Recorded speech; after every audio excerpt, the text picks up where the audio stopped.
kasih kepada Mas Eko selama ini, dan kedepannya pasti ini tidak mudah.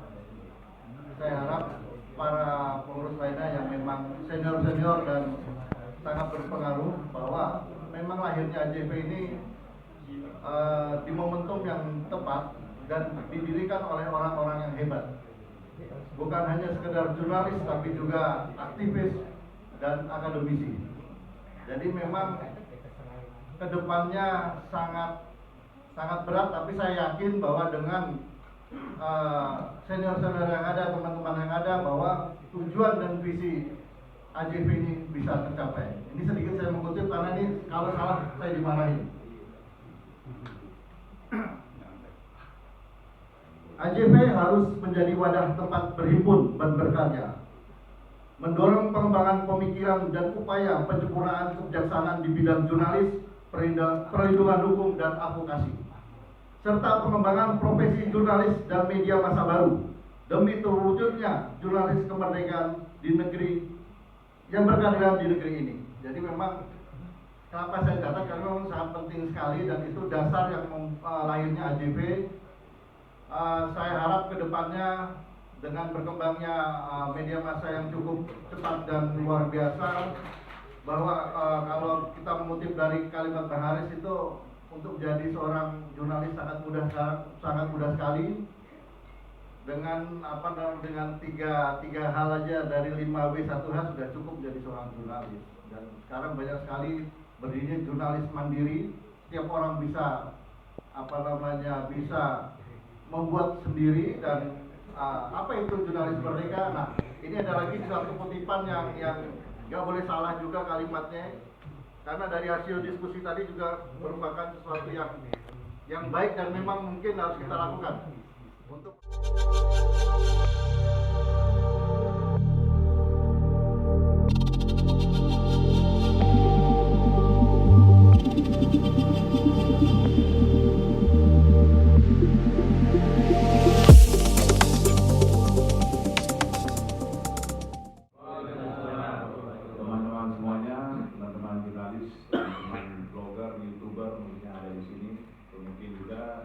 saya lihat juga dari mahasiswa. Dari mana ini teman-teman mahasiswa?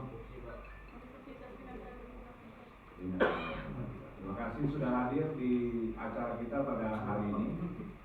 Dan tentu hari ini kita akan memulai acara kita dengan diskusi. Jadi diskusi ini akan memantik supaya kita tahu arah kita ke depan dan juga bagaimana nanti jurnalisme itu perkembangannya bagaimana. Jadi kita akan membahas dan diskusi soal itu.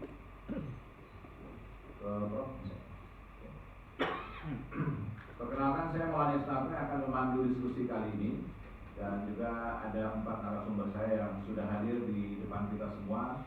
Yang pertama, saya akan mulai dari ujung sana, kita duduk sesuai dengan posternya sebenarnya. Jadi kalau Anda lihat duduknya, silakan lihat posternya aja. Jadi sebenarnya itu. Yang pertama, Profesor Dr. Ibnu Muhammad. Prof.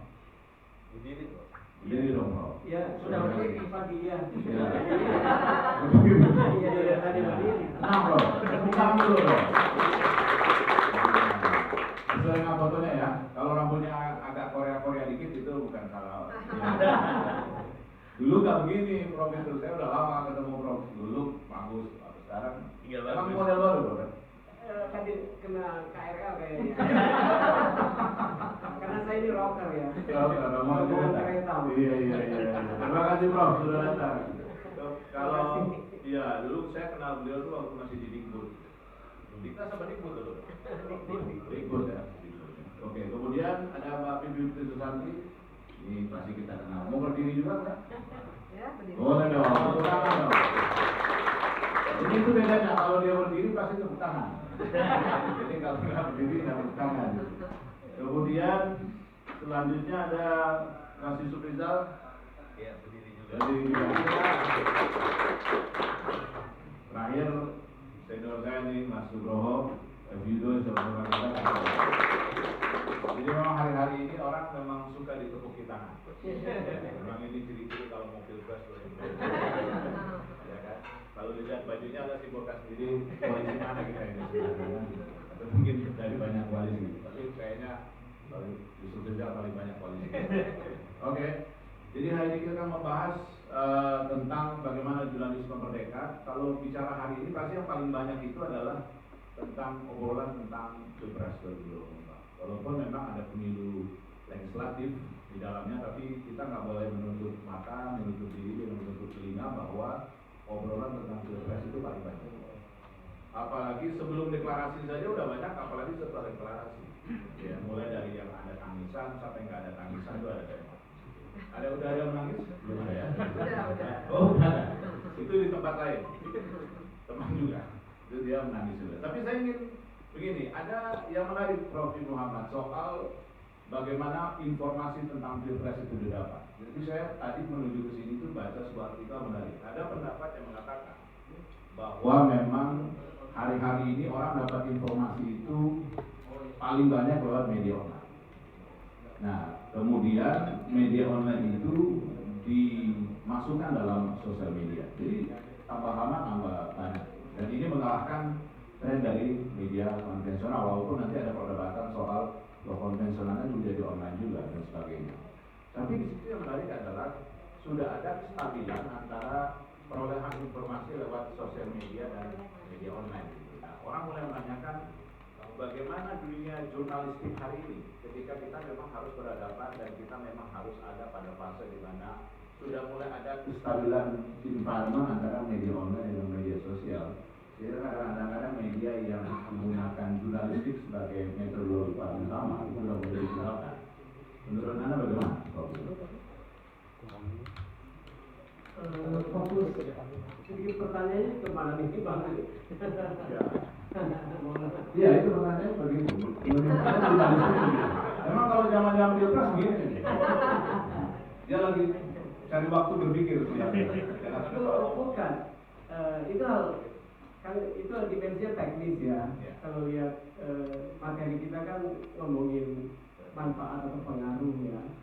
Itu teknis Bang. Iya. Kalau mau disalahin kan nggak mau disalahin dong teman-teman jurnalis yang konvensional. Kok ngutip-ngutip online ya, turun sendiri dong ke lapangan, kan mestinya begitu ya Mas Roja. Jadi begini maksud saya, lebih baik kita mulai dengan satu pernyataan bahwa secara normatif hasil karya jurnalis yang merdeka itu sebuah keniscayaan untuk pemilu 2024 dalam hal ini, karena hasil jurnalis yang merdeka pasti akan menjadi rujukan yang baik bagi calon pemilih. But begitu ya, the question is, adakah atau masih adakah jurnalis yang merdeka? Dan pertanyaannya sekarang, merdeka itu mudahnya kalau diperhadapkan tuh dengan biasanya orang merdeka, orang yang jadi budak gitu. Agak kasar saya ngomong ya. Iya. Atau Anda ingin ngomong jurnalis itu budak? Bukan, dari luarnya. Saya Ada orang yang merdeka, orang bebas, dan orang yang jadi budak apa aja. Kalau zaman dulu perbudakan.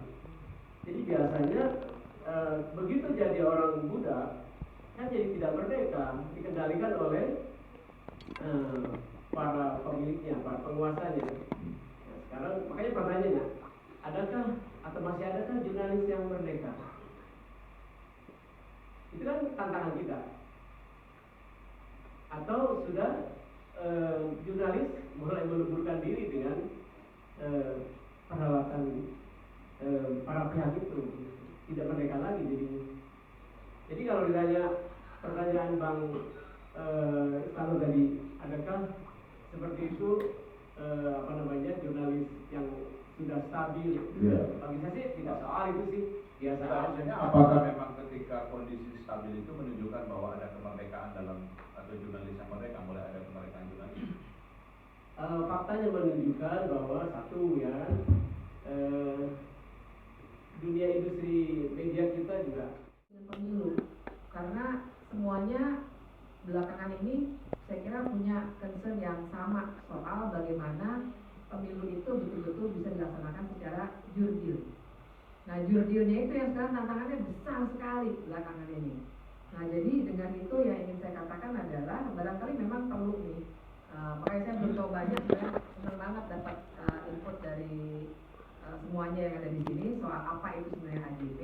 Sebenarnya yang bisa mungkin dilakukan dalam jangka waktu yang pendek paling tidak adalah untuk mengaitkannya dengan pemilu, untuk mengaktifkan soal peran AJP itu sebagai sebuah, ya kalau saya pikir lebih dekat dengan serikat ketimbang dewan etik gitu.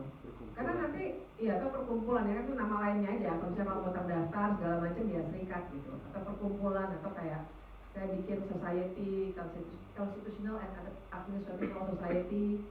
Dulu ada asosiasi pengajar KTN dan HAN juga, tapi sudah diambil alih oleh yang punya kekuasaan, makanya kami bikin baru di KALS.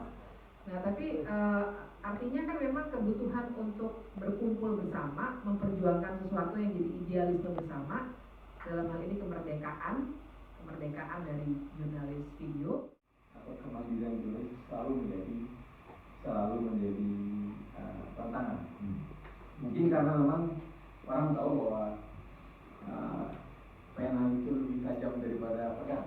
Jadi sehingga kadang-kadang semua orang, semua pihak, zaman Belanda pemerintah kolonial ingin mengkooptasi media, pers. Zaman Jepang begitu.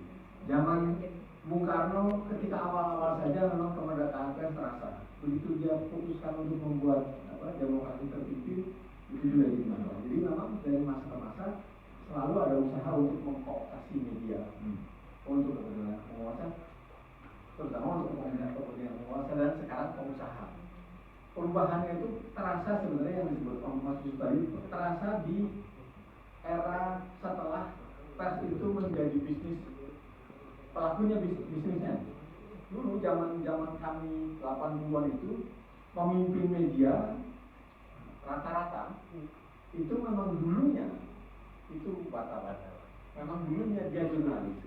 BM dia, Asegaf, yang utama, Cek, Mokok, hampir semua pemimpin media itu berasal ketika mudanya berasal dari jurnalis. Sehingga memang kebebasan yang disebut tadi memang lebih terasa karena memang pimpinannya dari situ, juga dari situ. Itu berbeda dengan perkembangan sekarang di mana memang pemilik media banyak yang tidak punya latar belakang media, tidak pernah jurnalis,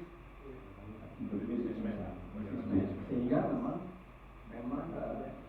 kesadaran untuk memberikan kepada wartawan kebebasan kemandirian itu tidak sebesar dulu. Walaupun sebenarnya kemandirian yang diberikan juga bukan benar-benar mandiri. Saya misalnya bekerja di Kompas 35 tahun saya bekerja di Kompas. Saya tahu Pak Yakob Utama itu ber-MPAG, dia memang anggota Golkar gitu. Tapi juga ada di kantor yang pimpinan yang dari PDI, perjuangan Pak Marcel Brin misalnya dari PDI. Poinnya adalah saya tidak pernah di-brief oleh Pak Yakob supaya berita-berita kita mendukung Golkar, nggak ada. Jadi kebebasan diberikan kepada kita, walaupun kita juga tahu bahwa Pak Yakob juga nggak bebas-bebas amat terhadap pemerintah, terhadap penguasa, terhadap Golkar. Tapi kan gini, artinya kalau memang Mas Duki tahu bahwa misalnya Pak Yakob itu punya latar belakang Golkar, nggak usah dibilangin, Mas Duki udah paham sendiri kan? Udah paham sendiri. Independen juga. Nggak independen, udah paham sendiri. Itu juga sebabnya, makanya Pak Yakob juga mengajarkan kepada kita, saya nggak bebas, tapi kita mencoba menyiasatinya. Lalu yang orang selalu mengenalnya Pak Yakob sebagai pakar untuk pengembangan yang namanya jurnalisme kepiting. Kepiting ini kalau jalan ke depan dia nggak begini, nggak straight, dia ke sini kanan ujung-ujungnya ke depan.